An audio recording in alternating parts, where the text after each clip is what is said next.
Commander, we've done what we could for Garrus, but he took a bad hit. The doc's corrected with surgical procedures and some cybernetics. Best we can tell, he'll have full functionality, but... Shepard? Tough son of a bitch. Didn't think he'd be up yet. Nobody would give me a mirror. How bad is it? Hell, Garrus, you were always ugly. Slap some face paint on there, and no one will even notice. Oh, don't make me laugh. Damn it, my face is barely holding together as it is. Probably for the best. Everyone was always ignoring you and hitting on me. Time for you to get a fair shot at it.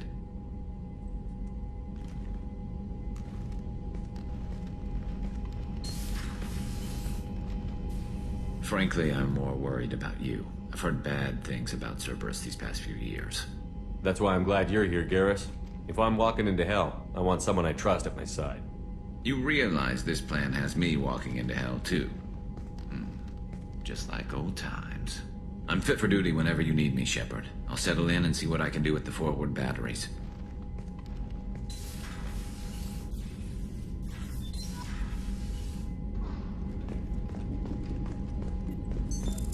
What's this area of the ship? This is the FTL communications room. In addition to interfacing with the FTL comm network, Normandy is fitted with a quantum entanglement communicator linked to the Illusive Man's office. This allows lag-free communication even when you operate off the comm grid. I've never heard of a quantum entanglement communicator. How does it work? Essentially, two subatomic particles are created in an entangled state. One is installed here, and the other in the Illusive Man's office. When one particle occupies a given quantum state, its entangled partner will always enter the opposite state, no matter the distance between them. If we alter the state of our particle, that alters the state of the Illusive Man's. This allows us to send data in the form of quantum bits. That's all for now. Logging you out, Shepard.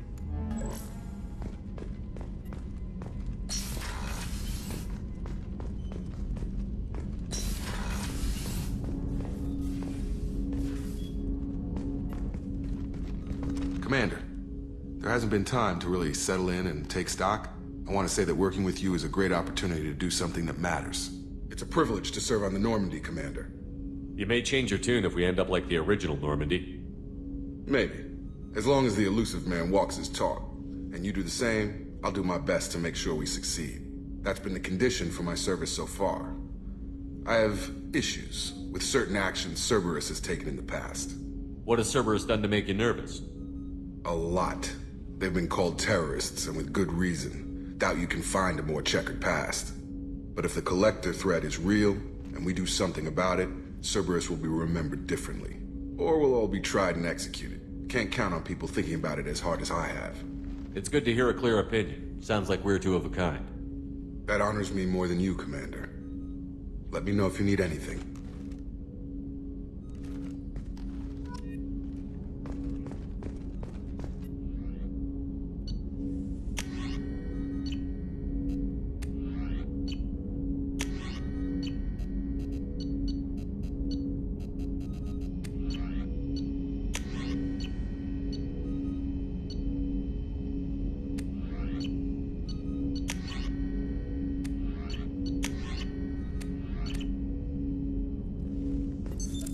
What's this area of the ship? This is the armory, where small arms are maintained and upgraded. Using OmniTool, computer-aided design, and manufacturing, we have the capability to manufacture several new models.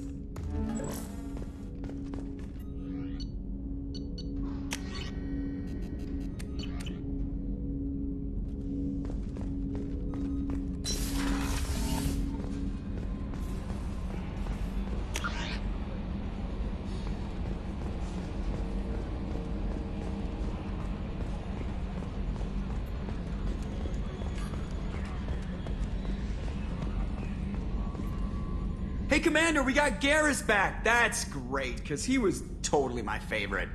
With that pole up his ass. What do you think about the people we're picking up? Well, about the ones you went out with last, I would never say anything against Miranda. And expect to survive the reprisal. Jacob is way too nice a guy for the number of ways he knows how to kill people. It's just my opinion, though. There's really no need to go spreading it around. I assume everything is going well up here? I really want a chance to put the Normandy through her paces. I just have to trim up the drive output and it'll be like we never lost her. Safety standards advise against manipulating drive settings while engines are powered and in use, Mr. Moreau. Commander, can we shut this thing off? I don't need it in my day-to-day. I'm no fan either, but we're stuck with it. Until I find a soldering gun. There's gotta be some wires I can cross to make it hurt. No sabotage. Understood? Yeah, don't break the boss's toys. That's it for now. See you, Commander. Yes, Shepard. I want to know more about you. Do you have a specific inquiry? Why are you named EDI? EDI is the phonetic pronunciation of EDI. That is an acronym for Enhanced Defense Intelligence.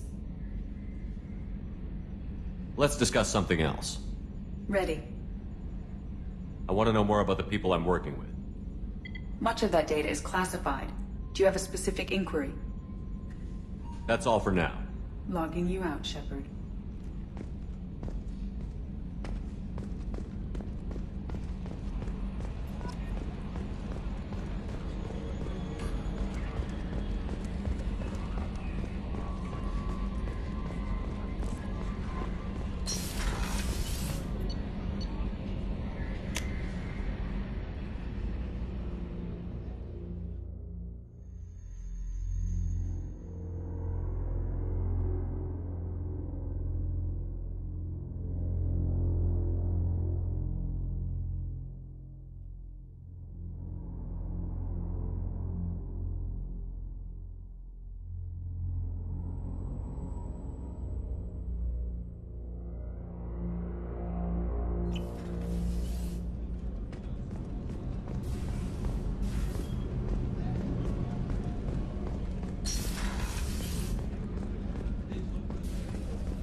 Commander, what can I do for you?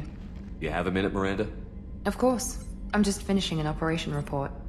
I'm impressed, Shepard. So far things have gone exceptionally well. As Cerberus operations go, this is one of the best I've been a part of. Cerberus obviously has your loyalty. How did you get involved with them? I suppose you've earned the right to know. Do you remember when I told you how I was genetically altered? Well, that wasn't my choice. My father created me. He's a very influential man and extremely controlling. He didn't want a daughter. He wanted a dynasty. I ran away as soon as I was old and brave enough. I went to Cerberus because I knew they could protect me. How bad were the terms you and your father parted on? Shots were fired. You seem capable of defending yourself. Why did you need Cerberus? My father invested a great deal in his dynasty. It wasn't a matter of just leaving. I knew he would continue to pursue his investments. I assume that Cerberus approved of your enhanced abilities? Of course. Cerberus fully endorses anything that advances the cause of humanity. Genetic alterations included. But unlike my father and his own selfish reasons, Cerberus and the Elusive Man believe in a greater good.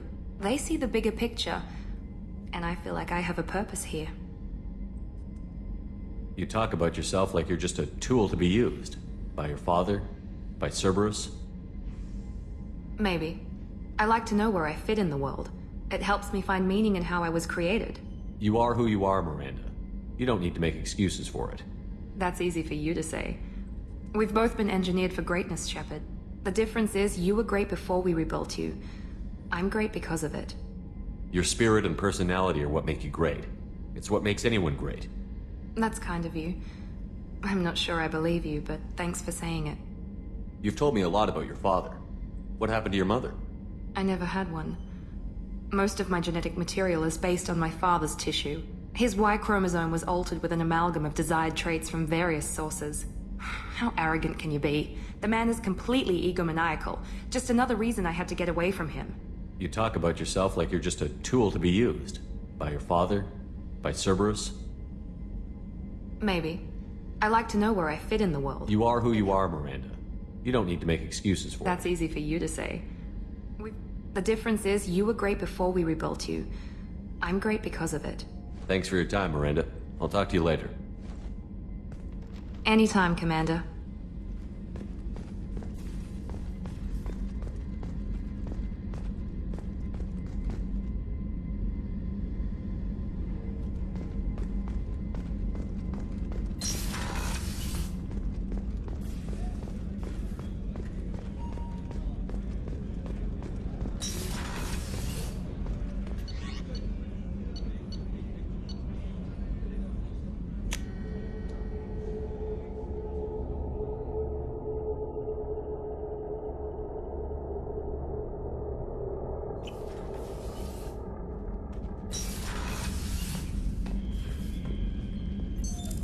What's this area of the ship? This is the commanding officer's quarters. It's larger than the quarters of other warships I've served on. This is a Cerberus vessel, not an Alliance warship. Accommodations have been made for personal taste. That said, this space is directly under the exterior pressure hull. The fitting yard workers called it the loft.